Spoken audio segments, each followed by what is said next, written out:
Nah, ini rangkaian sidang yang paling lama yang kami lewati karena ada saksi 4 orang yang dihadirkan oleh pihak penggugat, dan itu kami dengar semuanya kesaksiannya dengan baik dan kami catat, dan tidak ada komentar soal kesaksian karena itu adalah ranah di dalam pengadilan dan tidak mungkin kami ungkapkan dengan teman-teman media. Kemudian bukti surat pun yang disampaikan juga ya, walaupun menurut kami itu banyak hal-hal yang perlu dipertanyakan lagi, tetapi ya kami juga hanya bisa menerima, lagi-lagi hanya bisa menerima bukti surat yang disampaikan. Tidak ada komentar yang itu adalah haknya dari para penggugat dan kuasanya untuk menyampaikan apa adanya. Dan begitu pula nanti pada tanggal 1, insya Allah kami juga akan menghadirkan bukti surat dan saksi. Nah, itu mungkin yang teman-teman ketahui. Kalau teman-teman ketahui ini kenapa lama ya karena saksinya 4 orang gitu. Dan itu rata-rata adalah keluarga dekat dan 2 orang itu orang luar lah kalau boleh dibilang. Oke, ada pertanyaan yang lain? Tadi untuk Ustazah Oki dan Dokter Cindy sendiri mungkin apa sih kayaknya agak lama juga tadi memberikan keterangan saksinya. Oh iya, pertama untuk Mbak Oki ya. Kalau Mbak Oki ini orang yang berperan penting dalam hubungan Ria dan Ricis. Karena beliau ini sangat membantu sekali mengkomunikasikan bagaimana Ria dan Ricis ini bisa rujuk. Dan itu effortnya memang luar biasa.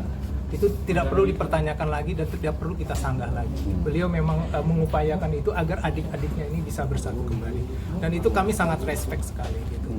Sedangkan Mbak Cindy sih sebenarnya lebih hanya spesifik ada beberapa hal, tapi saya nggak ungkapkan juga di sini. Tapi beliau pun juga menyampaikan dengan apa adanya dan kami juga bisa menerima lah keterangan yang disampaikan. Tidak ada hal-hal yang perlu dibantah atau apa gitu, nggak ada.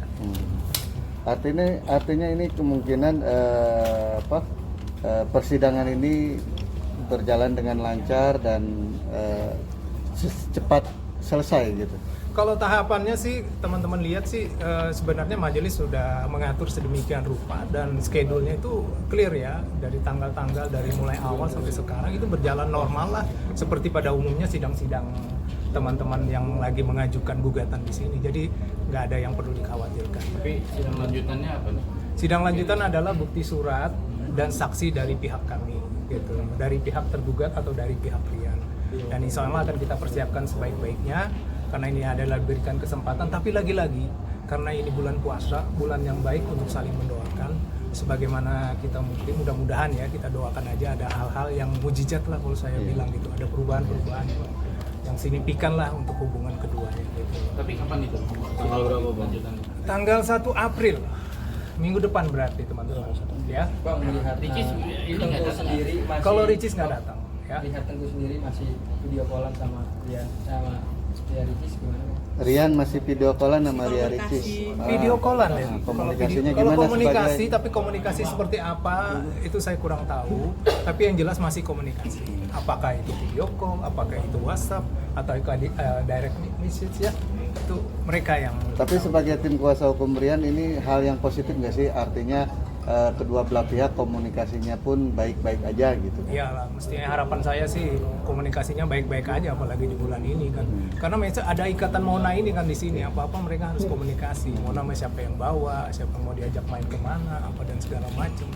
Jadi itu hal-hal yang nggak perlu dikhawatirkan, mereka sudah bisa atur kok. Setelah masa-masa persidangan ini banyak perubahan-perubahan lagi. Bang, tadi dikatakan Oksyana Dewi sosok penting dalam hubungan Ricis dan Rian, Bang. Tadi keterangan yang di dalam itu cukup membantu gak, Bang, untuk...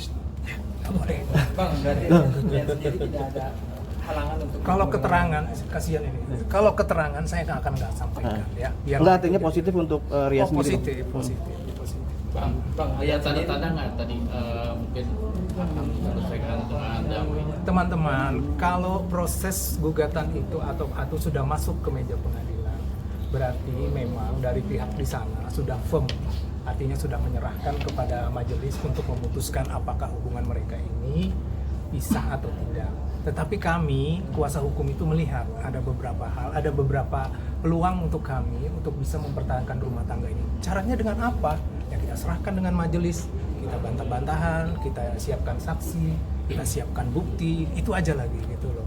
Tapi kalau hal-hal di luar itu Rian akan lakukan. Dan itu rasa-rasanya saya juga nggak perlu harus ngajarin Rian. Berapa kali saya sampaikan dengan teman-teman, dia selalu berusaha gitu loh. Tapi benar nggak sih Rian udah pasrah gitu kan? Ada jauh dari istri itu juga satu hal yang mungkin kayak apa ya, kayak mulai sudah merasa aduh gimana siapa lagi yang bisa memperjuangkan saya gitu. Tapi kita selalu mengingatkan kepada Rian untuk selalu semangat, beristighfar, mudah-mudahan ini ada jalan ya. Bang, Rian sendiri tidak dihalang-halangi dengan Nggak ada sama sekali halang-halang ya. Mereka boleh ya. Bang, berarti minggu depan tanggal 1 dari pihak pihak Rian sendiri Pihak akan Rian. memberikan keterangan saksi juga atau gimana? Iya, jadi bukti surat itu biasa rekap apa aja buktinya mau disampaikan. Kemudian saksi tentunya kayak tadi mereka 4 orang. Iya. Kami mungkin tidak sebanyak itu, tapi insya Allah saksi kami bisa memberikan dan menguatkan hubungan rumah tangga ini. Ya. Nah, sementara ya antara 2 dan 4 juga. Ya, boleh ya. Dari pihak keluarga Rian juga bang kemungkinan. Pasti dari keluarga Rian, pasti dari keluarga. Kita usahakan ayahnya akan, insya Allah akan datang. Ayahnya dari Aceh insya Allah akan datang dan bersaksi. Sama seperti Mbak Oki dalam hal ini, orang yang selama ini memediasi, begitu pula dari pihak Rian ada ayahnya. Gitu, ya.